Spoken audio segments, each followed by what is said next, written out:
Hello, yogis, and welcome to Yin Yoga for a Healthy Spine.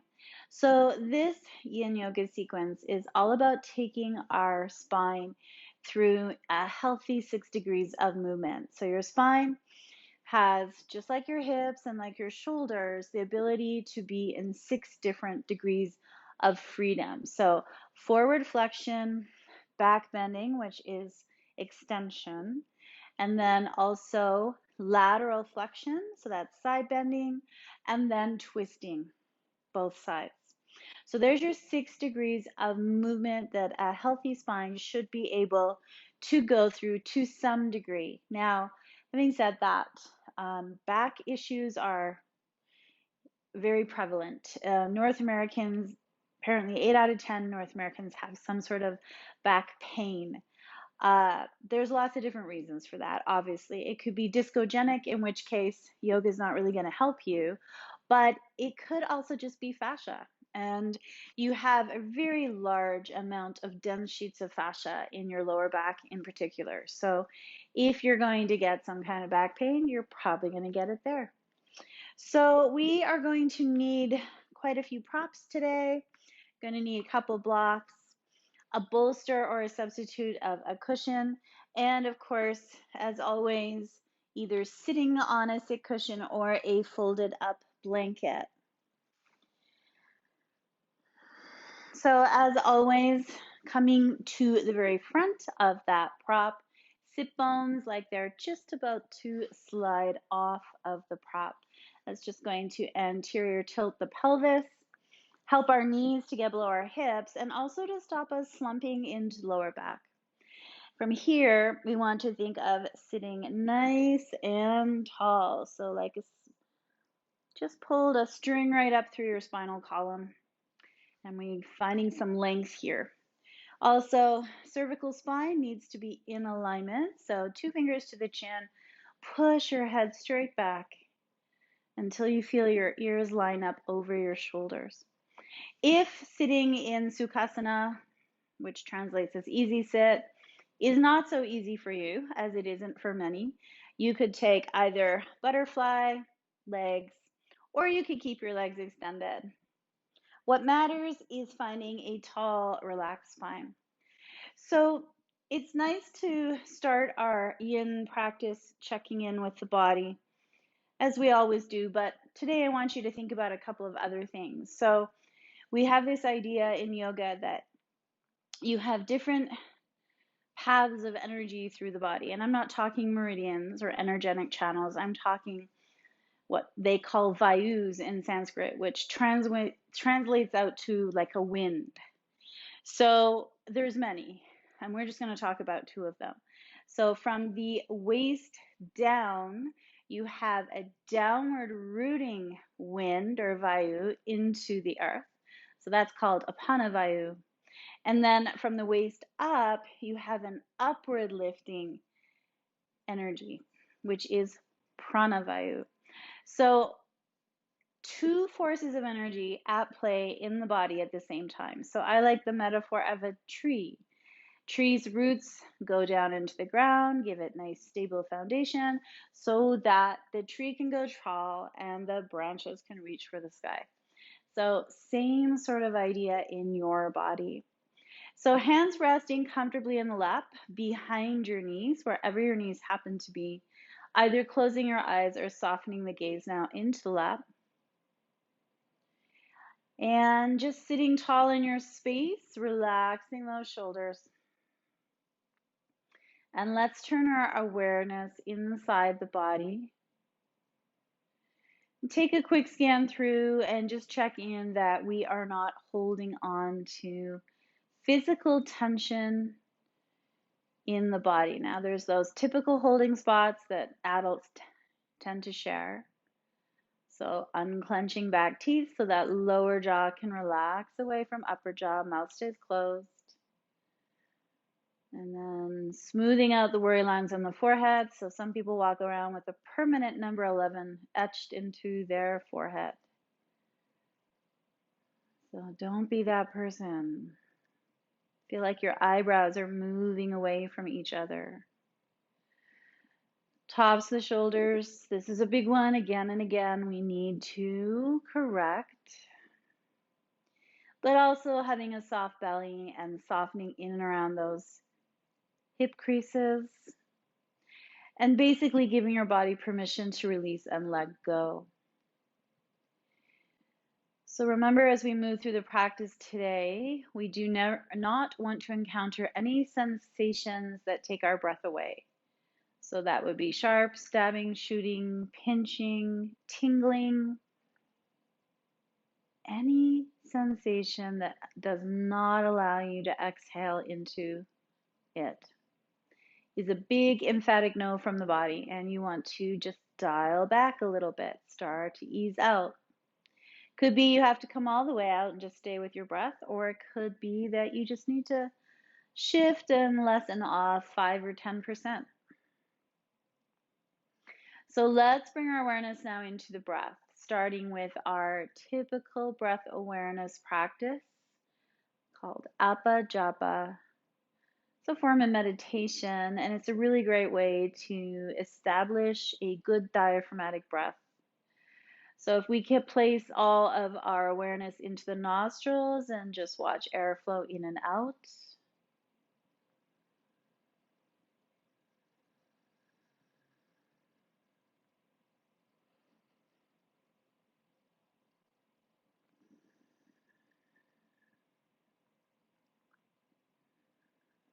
So sometimes at the beginning, your breath may feel shallow to you and very short or very erratic. It's okay. We just keep our awareness on that breath flowing in and out of the nose with no need to correct the breath. We're not judging it. And as we stay here with this non-judgmental awareness, the breath does start to smooth out and slow down. So of course, the longer you practice yoga, the easier this is to do. And sometimes you don't even have to place much awareness into the nose. You just drop right in as soon as you turn your awareness into the breath. For others, it's more of a process. So let's switch the awareness now to following the breath in and out of the body. So next inhale, follow the breath in. And exhale, follow the breath out.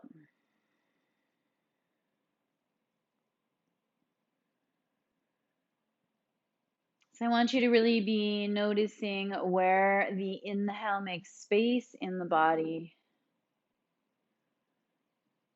and where the body surrenders on the exhale. So in general, on the inhale, we have this outward expansion. It's a horizontal 360-degree expansion of your rib cage and also your belly. And then on your exhale, you have everything moving back in towards your midline. So see if you can keep your awareness on that movement pattern.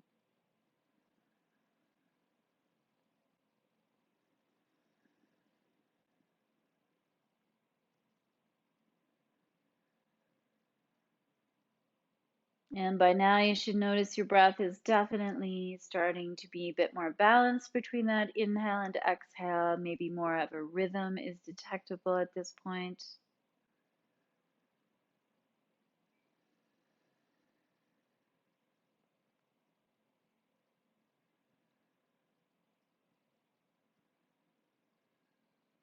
So a few more breath observations here.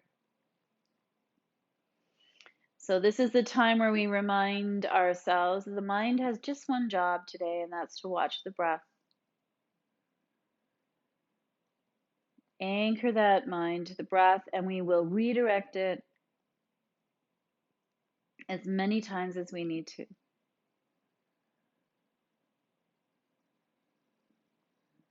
Blinking open your eyes. Hands can come back behind your hips. You can slightly lean back. Just release whatever seat you took.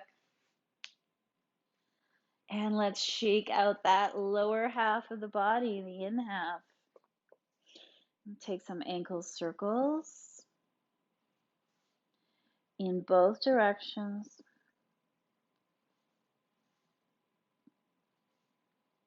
And point and flex the feet. So we're going to start with forward flexion. It's a good place to start. Now, I just want to have one caveat here. If you have bulging herniated discs, you are not supposed to do forward flexion. You're not supposed to be doing forward rounding. It will aggravate your condition. If that is you, you can still do these postures, but you're not going to do the forward flexion. You're just going to hinge from the waist and keep the spine long and neutral. So you're not going to tuck your chin and round like we ask you to do typically. You're just going to keep yourself neutral and hinged at the waist. A good way to keep yourself hinged and neutral is to support your forehead with the small end of your bolster. So this would be the extent of your flexion. In other words, you're not rounding at all. But if that's not a condition you have to worry about, then you are going to ground through your sit bones and bring a bolster or a big cushion down the length of your leg. So we're going to go into a very traditional starting posture in yin called caterpillar. So feet are soft and active. Remember, we don't want to be engaging muscle here.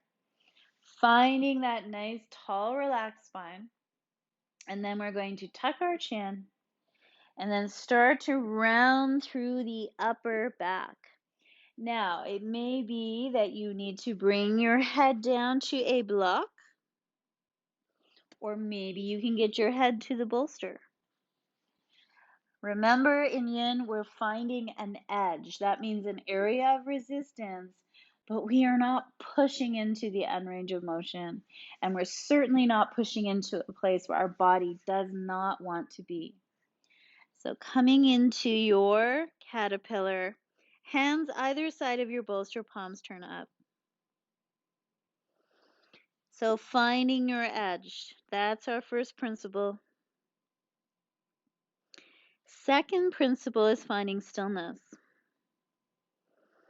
So I like to take a quick scan through and just make sure I didn't clench up my jaw or furrow my brow or shrug my shoulders up to my ears. Let's still find that softness.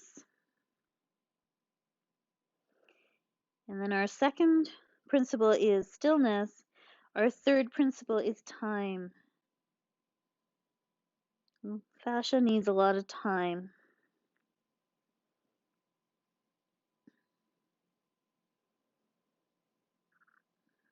So focus back in on your breath.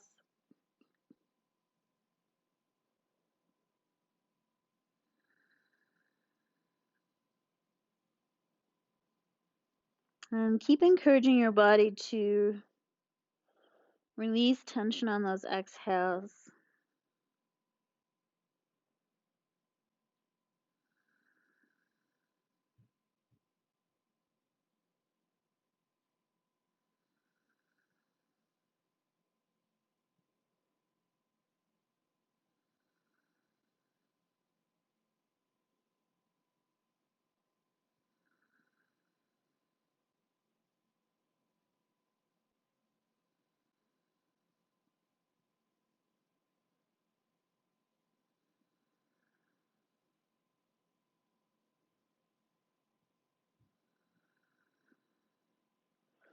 And we're halfway here now into the posture. This is a good time to check in with the body because sometimes it's ready to sink a little deeper. So if that's the case, you will let the body lead you to its next edge. And if that's not the case, you're just going to stay here focusing on your breath.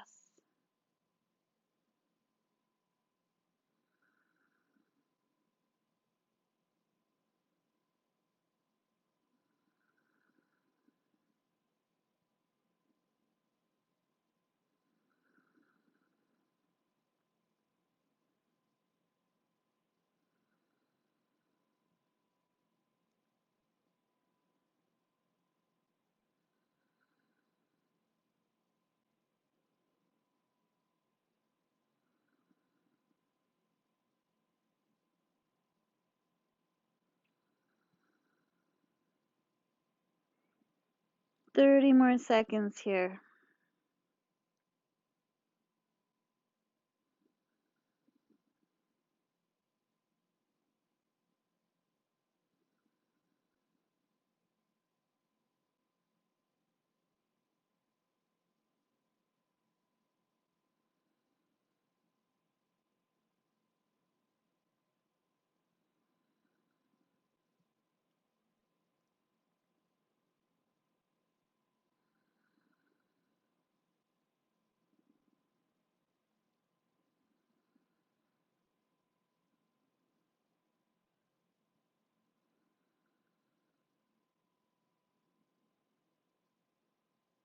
Okay, now we are slowly going to lift our foreheads away from our props, but we're going to keep our chin tucked to the very, very end. So we'll bring the whole spine back into alignment, head and neck.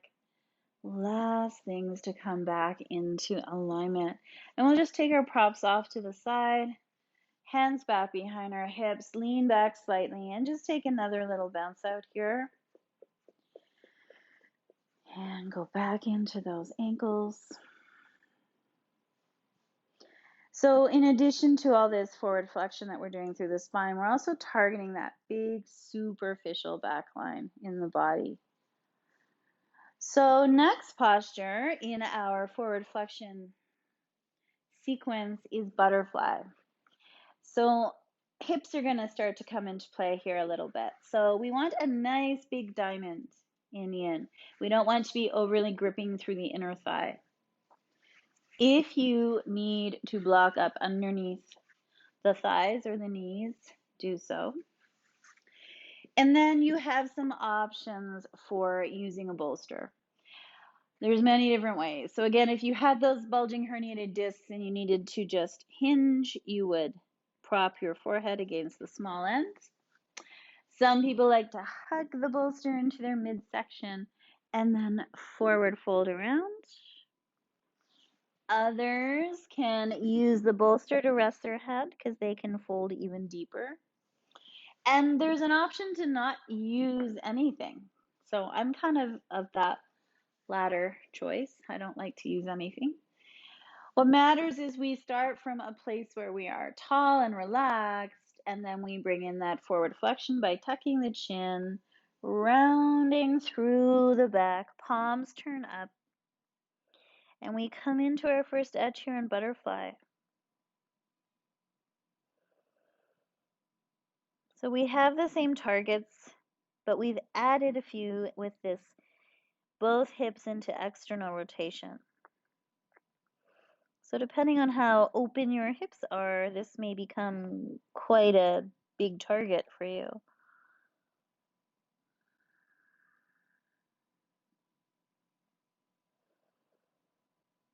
So as always, just checking in that you didn't bring in any unnecessary tension.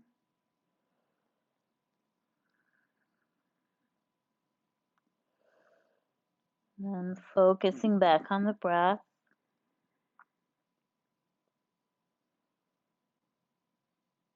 And staying mindful of what sorts of sensations arise in the body.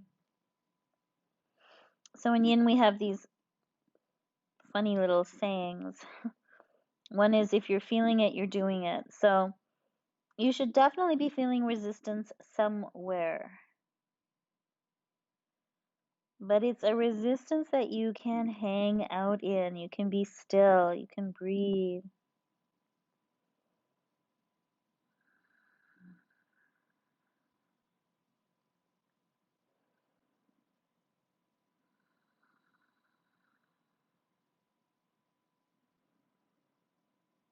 And you just want to be mindful of, where do you start to feel the achiness building? That's where your fascia's tight or dehydrated.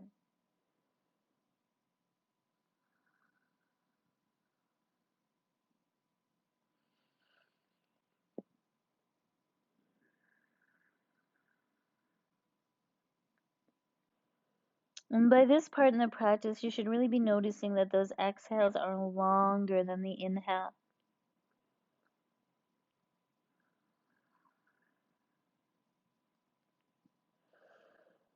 And that's when we're fully anchored into our good nervous system.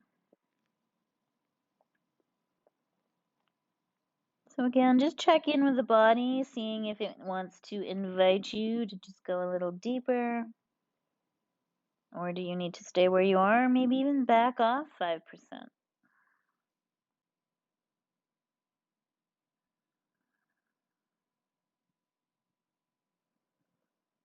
So it's in the stillness where we start to load up and stress the fascia in our targeted area.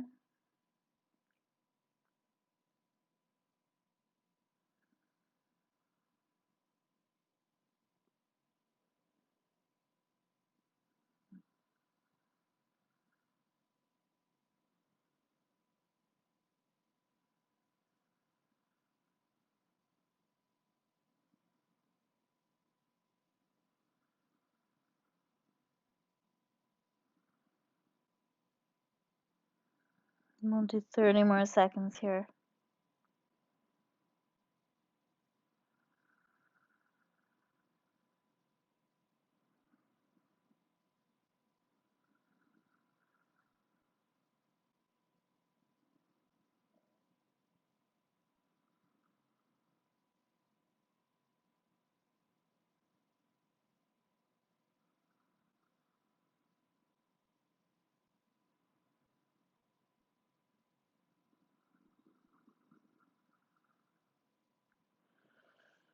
So just like before, we want to slowly reverse ourselves out of butterfly, keeping that chin tucked to the very end. Take it nice and slow and be really mindful of the sensations as you come out of the pose. Sometimes they're actually more sensational than holding the pose. And then if you have any blocks or props, just take them off to the side. If you have any blocks underneath your thighs, take them out, and then slide your hands under your knees. Let's draw the knees back to touch, and then legs long, hands back behind our hips, and we'll just take that little bouncing rebound again and go back into those ankles. So we have one more posture for forward flexion that is going to really target our superficial back line with flexion. All right, it's called straddle. We're going to start by taking our legs far away from each other. So again, you don't want to have a sensation that's overly stretched through the inner thigh. You want your feet soft, so no toes poking up to the sky. Bolster or substitute in the center, and you might need a block or two. So starting from the tall, relaxed spine, we will tuck the chin. And then we will forward round here through the back. And maybe you are going to bring your forehead to some blocks. Palms turned up, hands either side of your bolster. Find your first edge here in straddle, also known as dragonfly.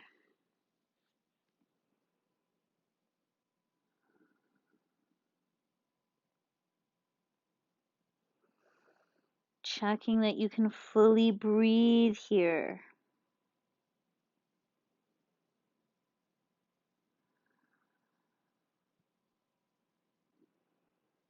And then we'll allow time to work its magic.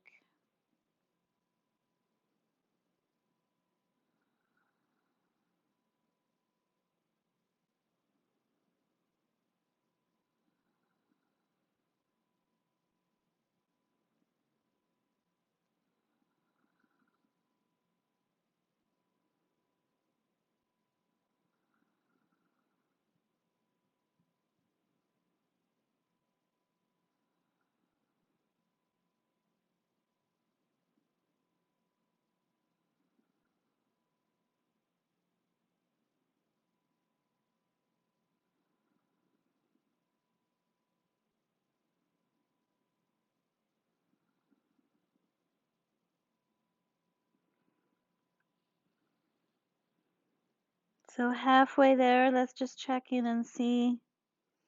Sometimes, like I say, the body will say, all right, you can go a little deeper.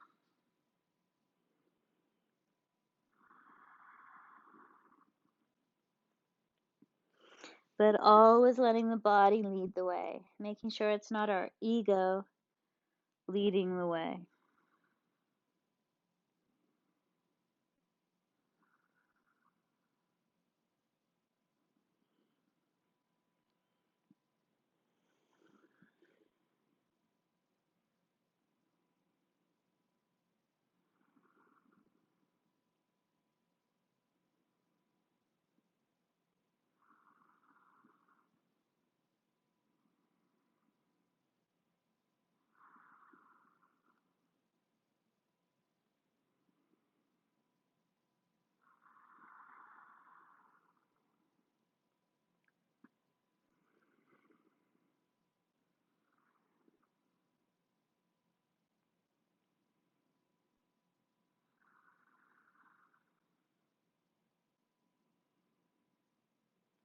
Last few breaths here.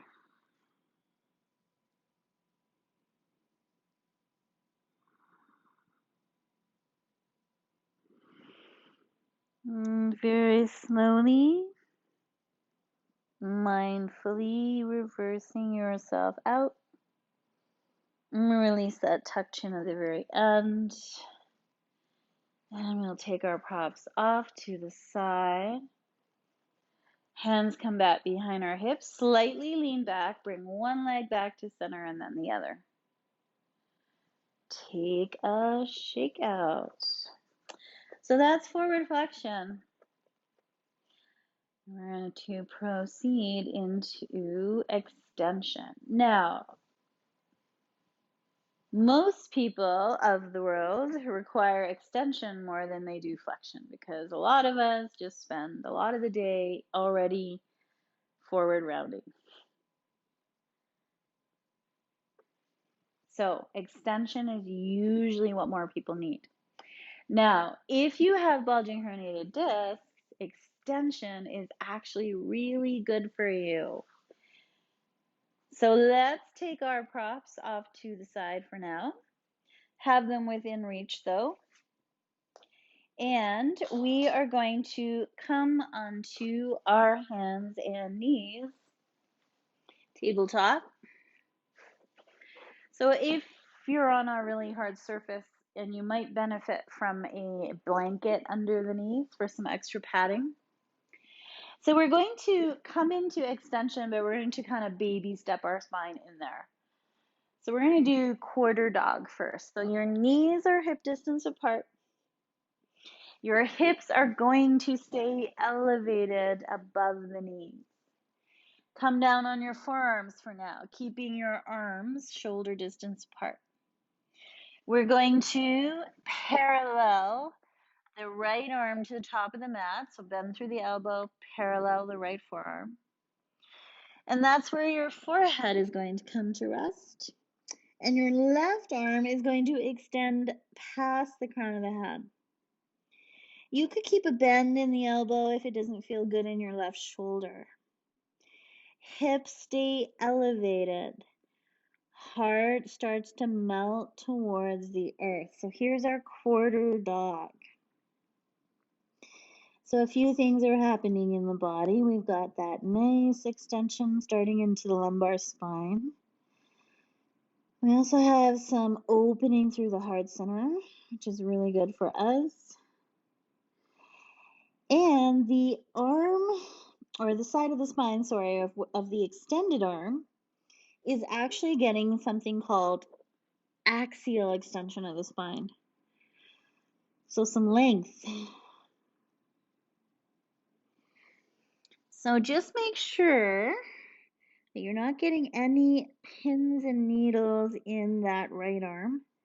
If you are, adjust your head. I was getting some, so I was obviously compressing a nerve with my forehead. So it just needs a little bit of moving around until you find a spot where you're not compressing a nerve, because that's A, no fun, and B, not really a good thing to do over time.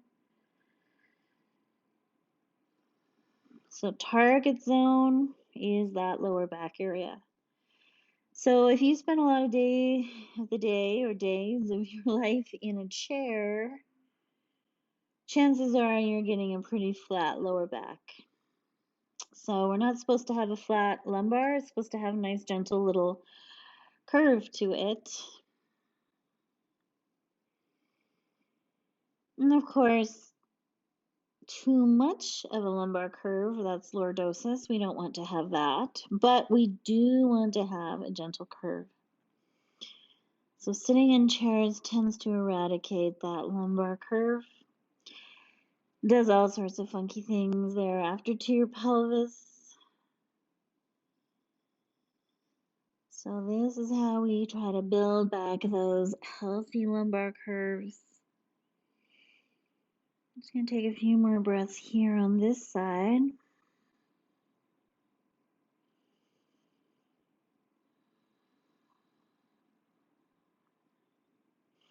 All right, lifting the forehead up, we are going to switch the arms out. So hips are going to stay elevated above the knee, but we'll bend through left elbow and bring left forearm parallel to top of the mat.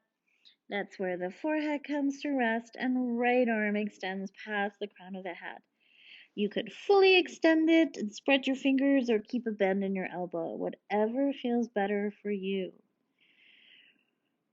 So, still getting that extension through the lumbar, still opening up through the heart center, and now getting that axial extension through the right side of the back.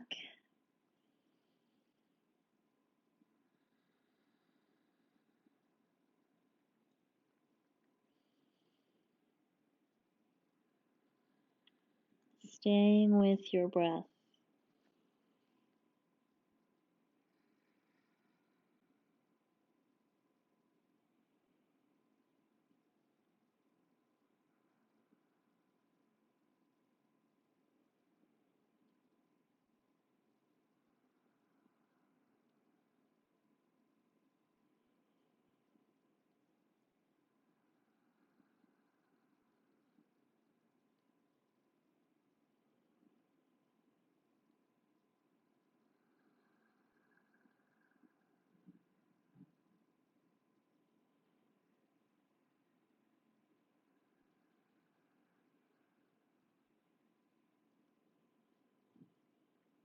Last few breaths here on this side.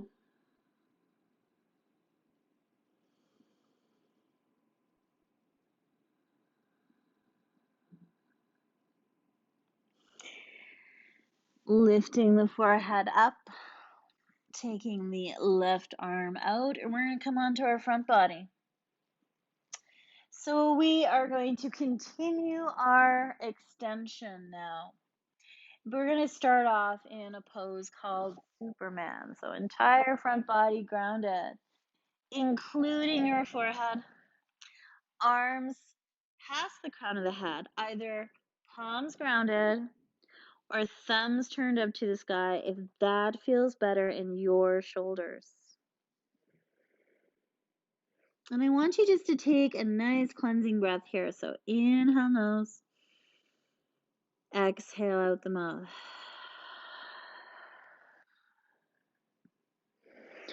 So compression is what we are now going to try to bring into that lower back, which is a form of back bending. Now, some people just lying here on their front body, arms extended, they already feel compression in their lumbar. So if that's you, you might need to stay here for a little bit before trying to progress to the next level. Or you might have to stay here the whole time. So compression is what we're going for. Next stage of our spinal extension would be a modified sphinx with a bolster in under the armpits. So that's slightly lifting the upper body away from the earth, bringing in more compression to the lumbar. Maybe you're pretty bendy in your back. I am. A lot of people are. And by the way, it's not a lot to do with flexibility and more to do with your bony structure. So you'd come into Sphinx proper. Forearms, shoulder width apart, elbows either just in front of the shoulders or directly below, but never behind, okay? That's a whole other pose. It's not a yin pose. You don't want to hang out there. When you get to this level of Sphinx, there's a couple of extra things you have to think about. Long spine, shoulders away from the ears, no collapsing. Nice long spine. Heart shining forward, shoulder blades on your back. Now, when we lift our upper body away from the earth, sometimes our glutes want to fire and jump in. Don't let them do that here. Like, gotta keep them soft.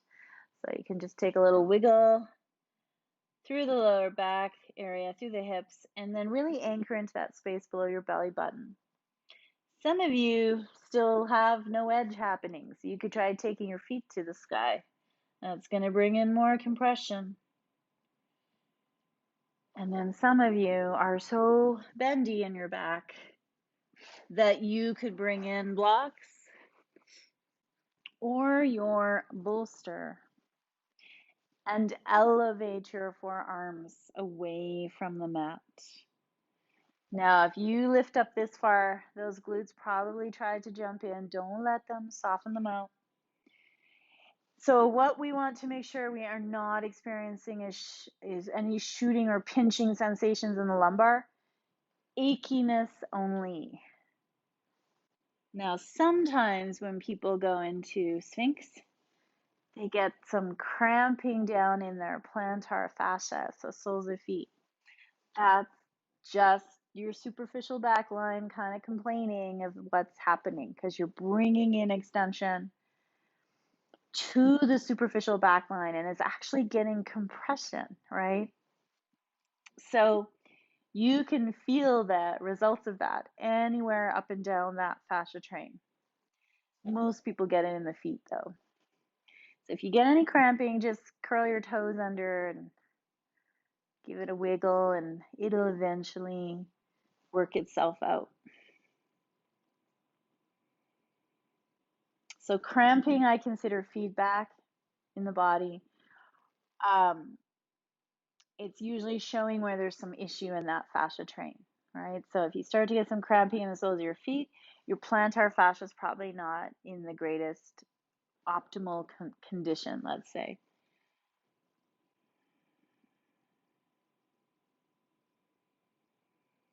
Now, you can progress through these different levels of Sphinx as you see fit.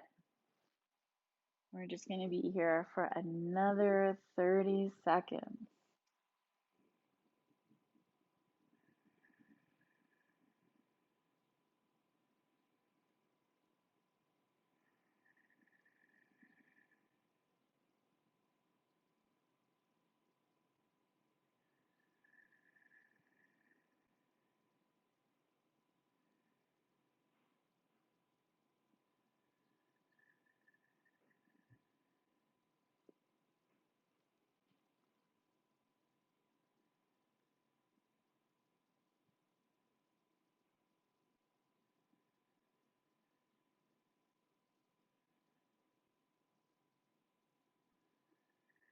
Now,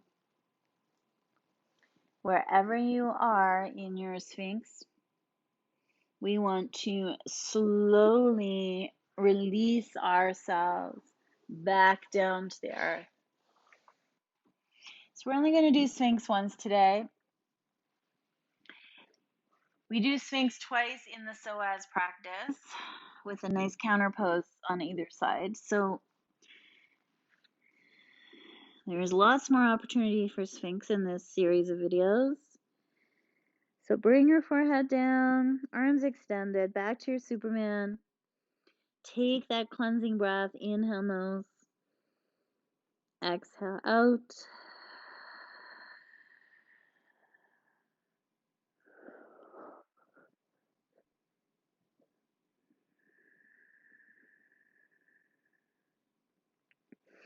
And then lifting your forehead up, bring your hands in right underneath your shoulder caps.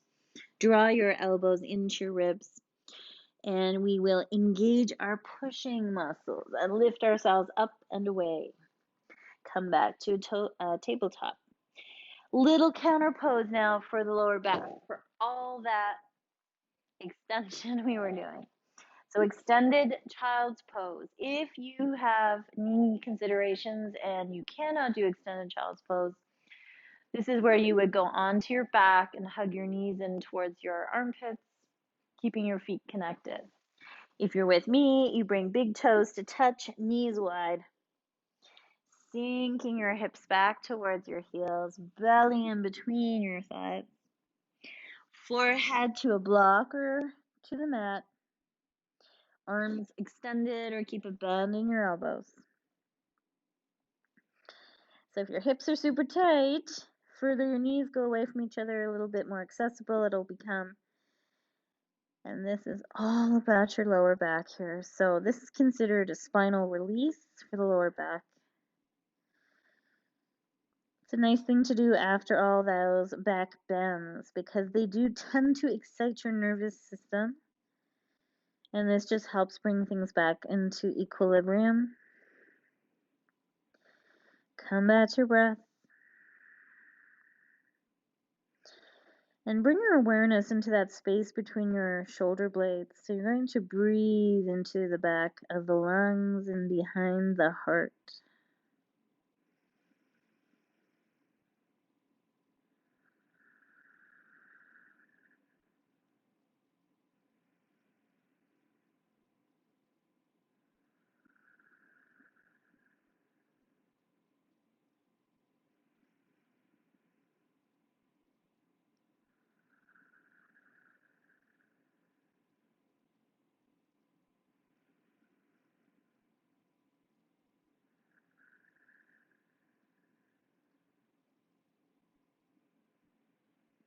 Thirty more seconds here.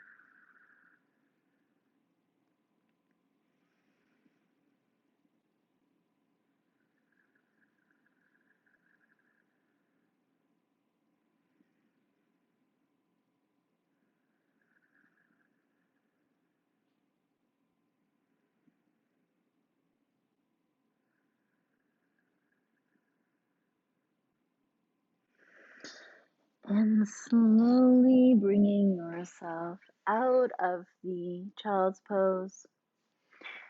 Coming back to a tabletop. Obviously, if you're on your back, you can stay there because that's where we're going next. So both feet off to one side. And we're going to come into our lateral flexion now. So we're going to do banana asana. It's kind of a fun pose. And it's really, really amazing at not only lateral flexing the spine, but getting into your side body. So you're going to line up along the right edge of your mat. Legs extended. Now a couple of things. Full banana asana is taking the arms back behind the head, but some people can't do this. Either shoulders won't allow or they get pins and needles. So you could do a couple little modifications. You could bring some blocks or bolster behind you and just rest the arms, hands on the blocks. That might be better. Or you could just take the backs of the hands to your forehead. And if none of those work, you can just keep your hands down by your hips or on your belly. So we're going to start the banana shape, walking our legs over to left side of our mat. Now keeping your sacrum fully grounded. You do not tip and stack your hips. And then we're going to side bend to left side of our mat, turning our left ear down to left shoulder. Now at this point, you may have overstepped your banana. So if you need to walk your legs back, you can. Or maybe you didn't take them wide enough out. And some of you will be able to cross the right ankle over the left as long as you are not stacking your hips or tilting your pelvis. So here we go. So we're targeting that big right side of the body. And bring your awareness and your breath into your right armpit. So your armpits are this huge lateral, or not lateral, they are part of the lateral seam, but your armpits are what we call like a fascia station, where there's a whole bunch of fascia, different lines coming together. So your pits are full of fascia seams. And then just think about breathing into that right armpit area. And on the inhales, we think about bringing in the space, and on the exhales, softening and surrendering.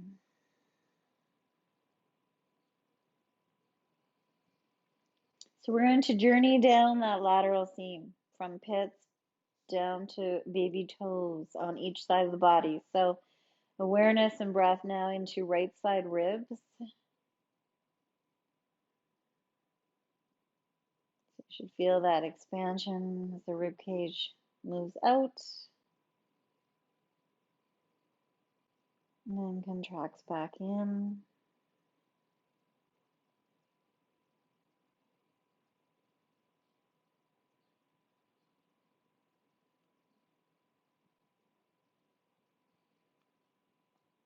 And then shift breath and awareness down into your right side waist, right into the very top of your pelvis, into your ilium there.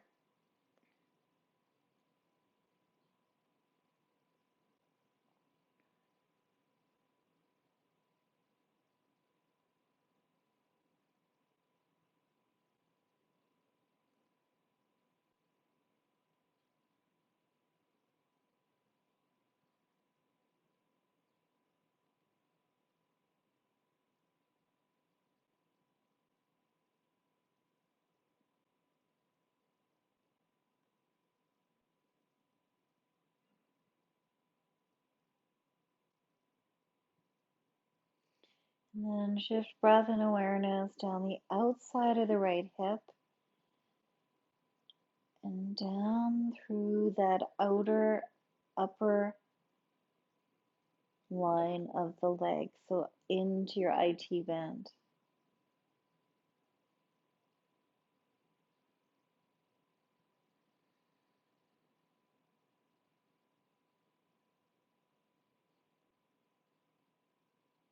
So IT band is very thick leather-like strap of fascia, thickest part of your lateral seam or lateral fascia train.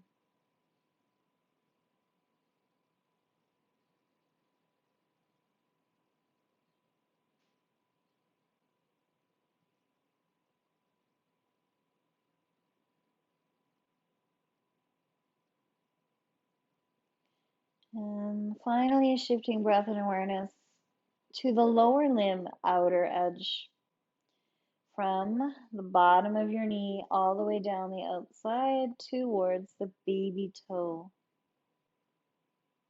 Little mini seam of that entire big lateral seam. So when I say the body is seams, there's little spaces sometimes in the seams, but it's considered a continuous line or train with, it's basically bone that is usually intersecting it, but it's all still part of one seam that works together in the body and has a function.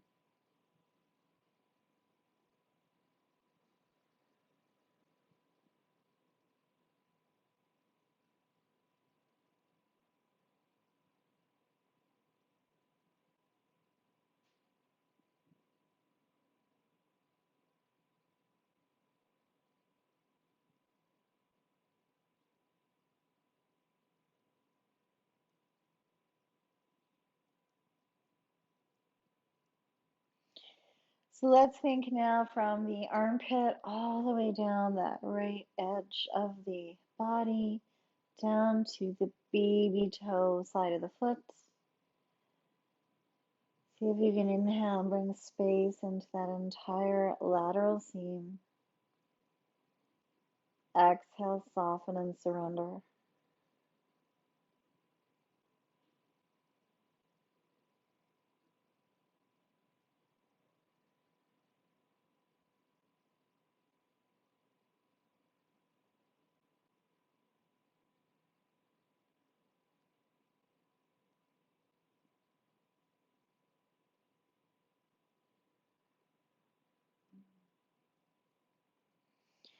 All right, we're going to slowly uncross our feet if we cross them and walk the legs back towards the right edge of your mat.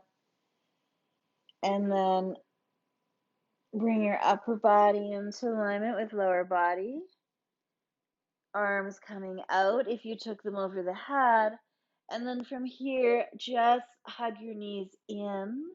And I just want you to circle your knees, circle through your sacrum. Pick one direction. I don't care which way. Just go wherever feels natural to go to.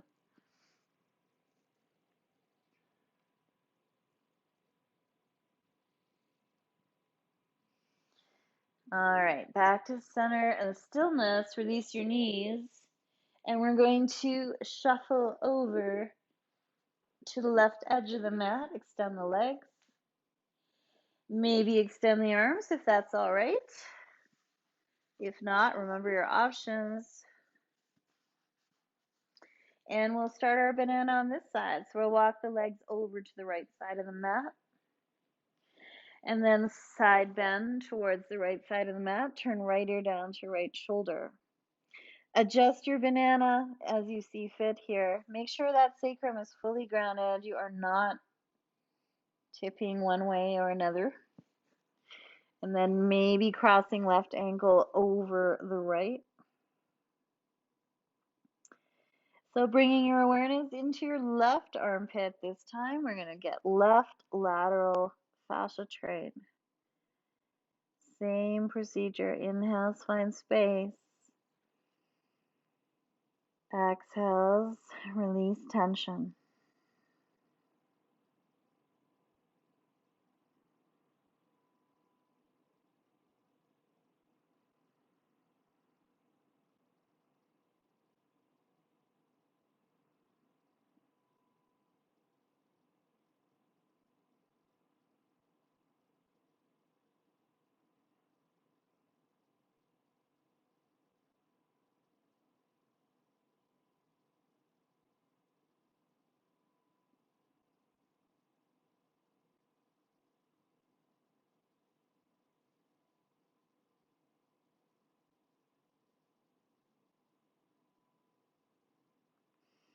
Then shifting the awareness down into left side ribs.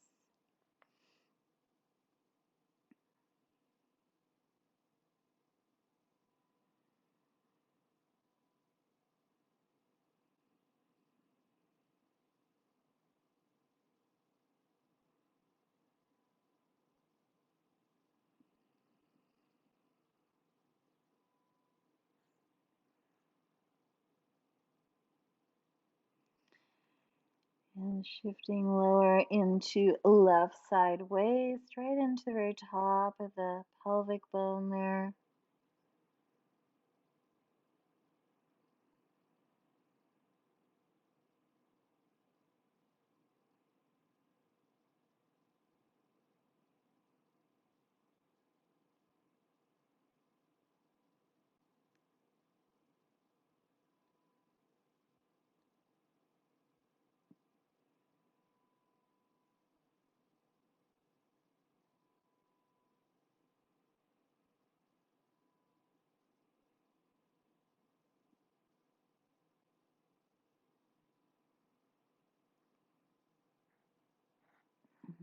Energy and awareness coming down the outside of the left hip and down through that upper outer edge of the left leg into that IT band.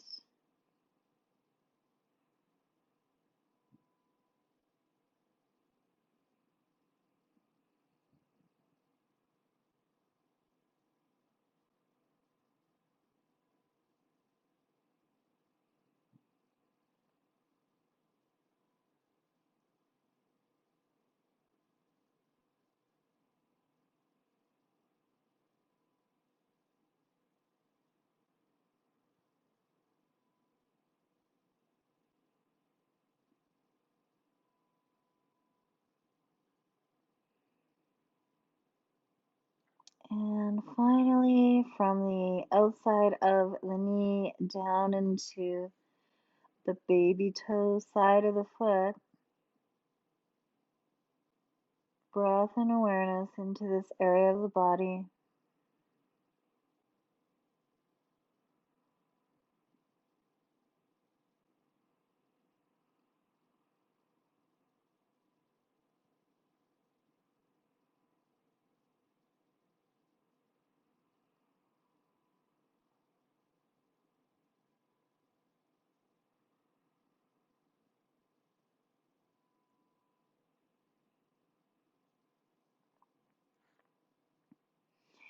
And then that entire left lateral seam from armpit down to baby toe side of the foot. Let's bring our breath in and make space.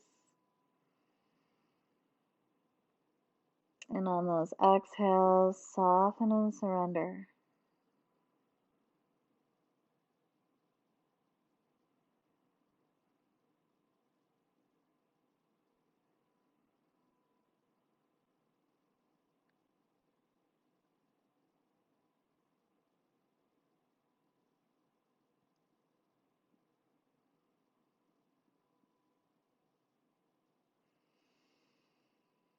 Okay. Uncross your ankles, walk your legs back, upper body back into alignment. Hug those knees back in. This time you're going to go the opposite direction with your circles.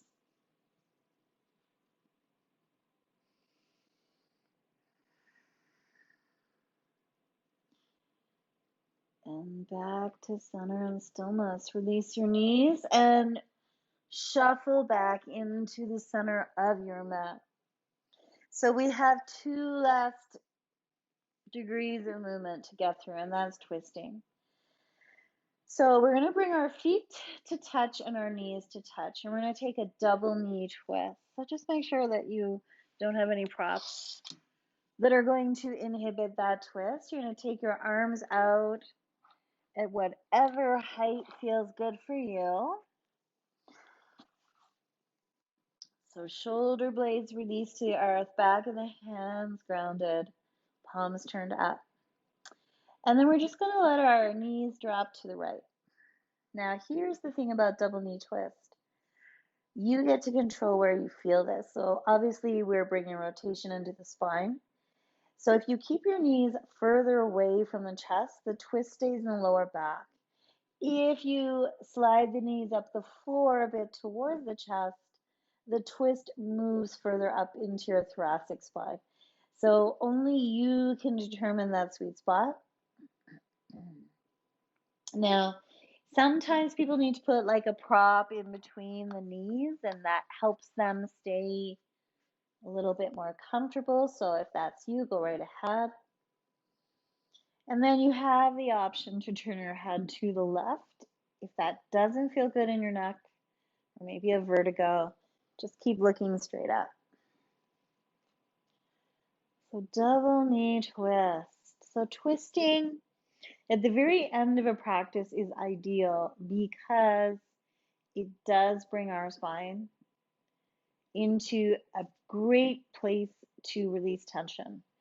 So all those long postural muscles and the fascia that go along with them in your back, twisting helps them to release tension out of the muscles. So remember, that's really important, right? Because muscles that hold tension become tight, weak muscles. These muscles that we've got in our back that run parallel to the spine, they're postural muscles. They're really important in our body. And we kind of want to just wring them out. So the same way you wring out like a dishcloth, that's what we're doing when we twist like this. We're just kind of wringing out our spine. So there's that benefit. It's huge. And then also twisting at the end of our practice for our nervous system. Twists are very calming and soothing. So it helps us to stay in that good nervous system. Earlier we were doing extension. That's exciting to the nervous system. So we just want to make sure that we come fully back into that good nervous system where all the benefits come when we're doing any kind of exercise, stretching especially. So stay with your breath. Don't let the breath go yet.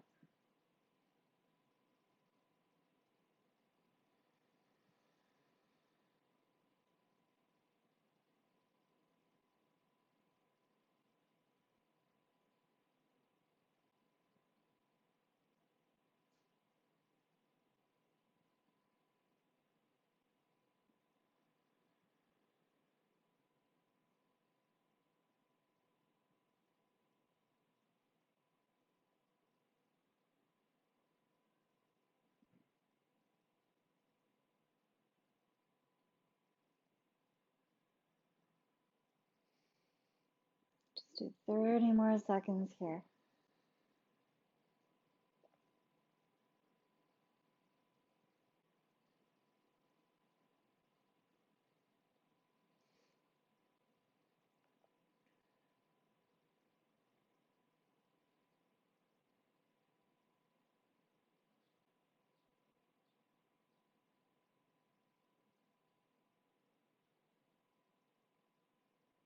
Okay, unwind yourself back to center, head and knees back to center.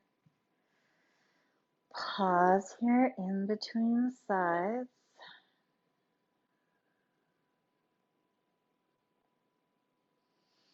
And then just let those knees shift over down to the left side. So again, you determine where you want to feel this. Knees further away, twist stays in lower back. Knees slide up towards chest, twist moves up into mid back. You decide. And then turning the head maybe to the right.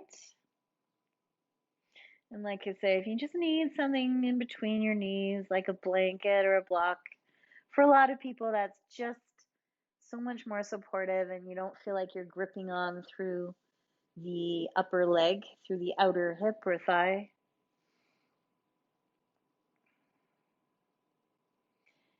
And returning to that nice diaphragmatic breath, and really notice how at this point in the practice, how long your exhales are.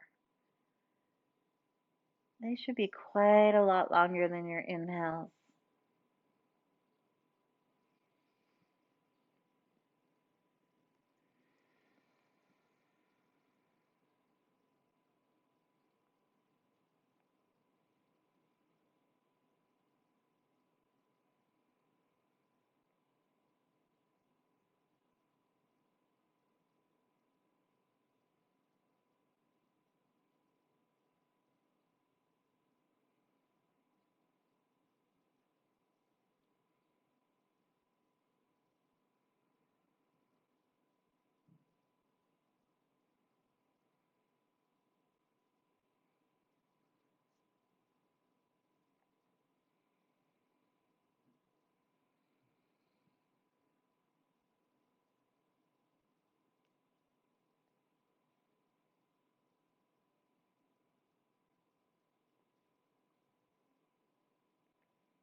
Thirty more seconds here.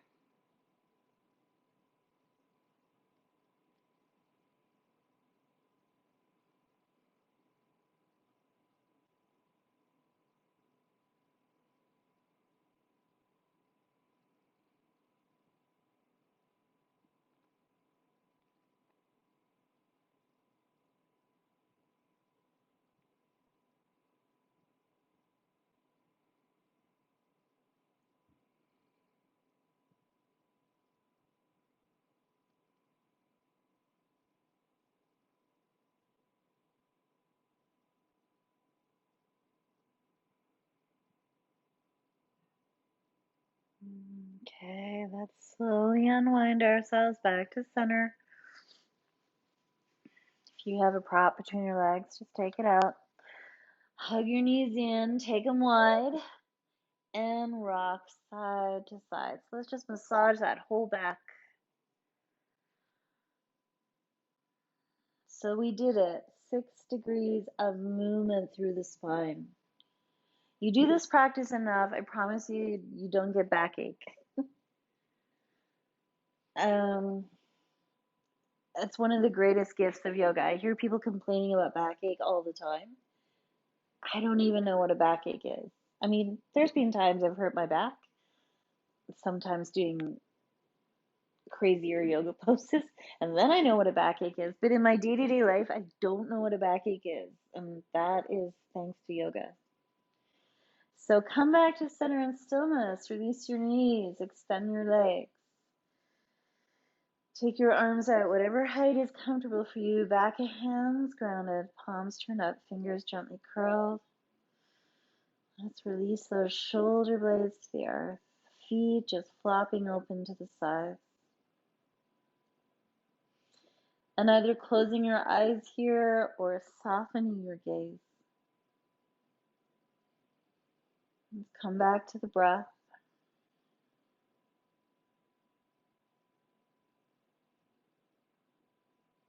One last time, noticing the breath in the body, making space on inhales. Allowing body to surrender on exhales.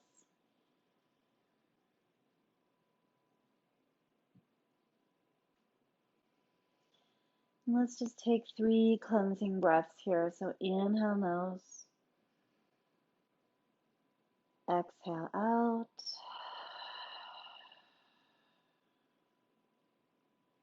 Inhale, nose. Exhale, release.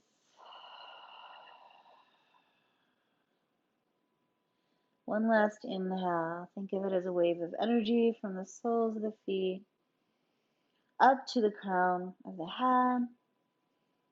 And then when you exhale, completely empty those lungs and feel that wave of energy wash back down over the body, helping you to release and let go right into the earth.